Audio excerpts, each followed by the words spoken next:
माळशिरसला गेलो, तिथे एका उषाताईच्या डोक्यात बंदुकीची गोळी घातली, ती मातंग समाजाची. अरे दोन्ही काढल्या उषाताई, अनुसूचित जाती जमातीचं अस्तित्व धोक्यात आणलंय. अरे आमचा प्रश्न काय आणि तुम्ही आमच्या पुढे वाढून काय ठेवलंय? मोहन भागवत वाटतं का आरक्षण देईल म्हणून? मोहन भागवत वाटतं का आरक्षण देईल? मी तुम्हाला विचारतोय, जोरात सांगा. फडणवीस वाटतं का आरक्षण देईल?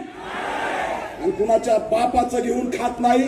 मला कळत नाही एकनाथ शिंदेला वाचा येतं का नाही. बदर समितीचा अहवाल घेतलाय. सुनेत्राताई पवार यांनी बदर समितीचा अहवाल घेतलाय. यांना वाचता येतं का नाही? हा अहवाल अंधारात का उजेडात का आणला जात नाही? आमचे बांधव जे आंदोलन करतायत त्यांना सुद्धा आव्हान करतो की बदर समितीचा अहवाल तुम्हाला भेटला तर आम्हाला द्या.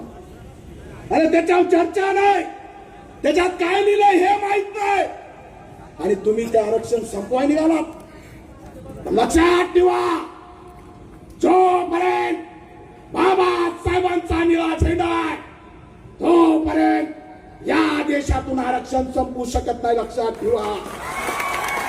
काल दिल्लीमध्ये एक आंदोलन झालं आणि एक नवीन आंदोलनाचं ढोंग कालपासून सुरू झालं. आरक्षण हटाव. फक्त वर्गीकरण नाही, आरक्षण हटाव म्हणे. आम्ही ओपन चॅलेंज केलं. लक्षात ठेवा, जब तक इस देश में जातिवाद रहेगा, हमारे बाप ने दिया आरक्षण जिंदा रहेगा. कोई भी माई का लाल उसको छीन नहीं ले सकता.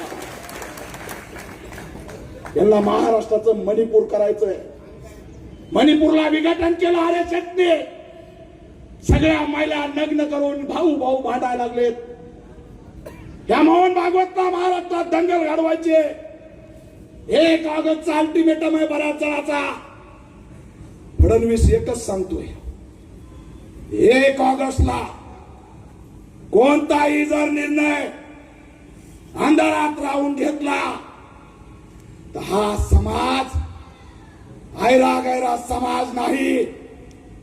1818चा सिद्धार्थ महाराजची औलाद आहे, एवढं लक्षात ठेवा. बिलकुल चालणार नाही नाटक.